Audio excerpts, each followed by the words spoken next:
अस्सलाम वालेकुम वीवर्स। अभी मैं आ गया हूँ बीबी सुबहान के मकबरे पर, जो कि सिरहिंद के अंदर स्थित है।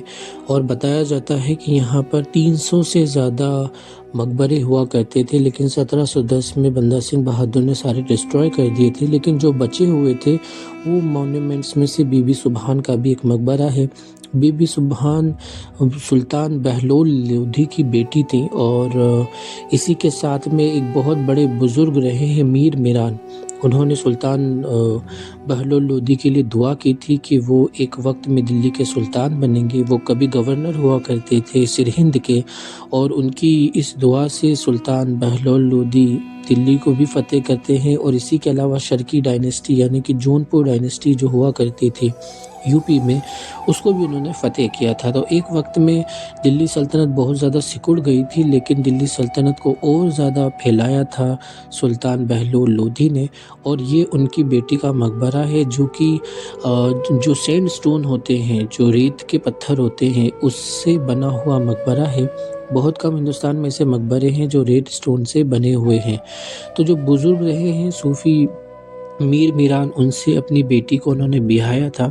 और यहाँ पर आज भी डेरा मीर मीरान करके एक गांव बसा हुआ है। और सामने की तरफ जो आप देख रहे हैं वो है जनाजा गाह, जहाँ पर जनाजे की नमाज़ पढ़ाई गई थी।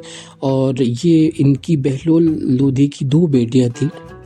एक बेटी का नाम ताज बीबी था और दूसरी बेटी का नाम सुबहान बीबी था। दोनों ही बेटियों को उन्होंने सूफ़ी संतों से ही ब्याया है। और अगली जो उनकी बेटी है ताज बीबी, उनका भी मैं आपको वीडियो बनाकर बताऊंगा। अभी फ़िलहाल इस वीडियो में मैंने सिर्फ सुबहान बीबी का वीडियो बनाया है। और यहाँ जो आप देख सकते हैं कि काफ़ी चौड़ी दीवारों के ज़रिए से इस मकबरे का निर्माण किया गया था। और अगर इसके साइड में दिखाऊं, ये जो कब्रें हैं, यहाँ पर सूफीज़म की जड़ें इतनी स्ट्रॉन्ग है। आप देख सकते हैं कि यहाँ पर 2% मुस्लिम्स है, लेकिन उसके बावजूद जो सूफ़ी संत हो या सूफ़ी संतों की जो अहलिया हो या उनके कोई ख़ानदान के लोग हों या कोई शाही लोग हों, मकबरों पर अगर आप पंजाब या हरियाणा में जाएंगे तो यहाँ के जो स्थानीय लोग हैं, जो किसी तरह के तासुब से, किसी तरह के रिलीजियस पॉलिटिक्स से ताल्लुक़ नहीं रखते हैं, लेकिन वो आपको बहुत ज़्यादा इज़्ज़त करते हुए, बहुत ही ज़्यादा ये रिस्पेक्ट और सम्मान देते हुए, सूफ़ी संत हो या मकबरे के अंदर जो भी कब्रें हो, इवन सूफ़ी संतों की ना भी हो, तो बहुत ही ज़्यादा रिस्पेक्ट मिलती है।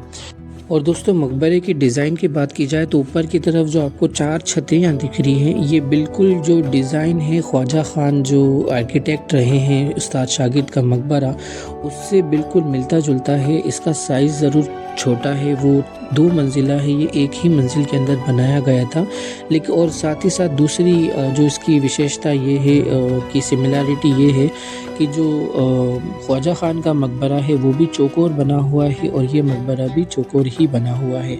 दूसरी एक चीज़ ये है कि इसकी जो मेहराबें हैं, एक ही साइड से जब हम इंटर होते हैं मकबरे में तो एक ही साइड से खुलती है। लेकिन ख्वाजा जो शागिर्द रहे हैं ख्वाजा ख़ान, जिनका मकबरे का मैंने वीडियो बनाया, लिंक डिस्क्रिप्शन में है, उनकी जो मेहराबें हैं 2 मंजिला होने के बाद वो आर पार भी हैं और नेक्स्ट साइड भी जा सकते हैं, बाहर भी आ सकते हैं। लेकिन इसमें सिर्फ एक ही साइड हम अंदर जा सकते हैं।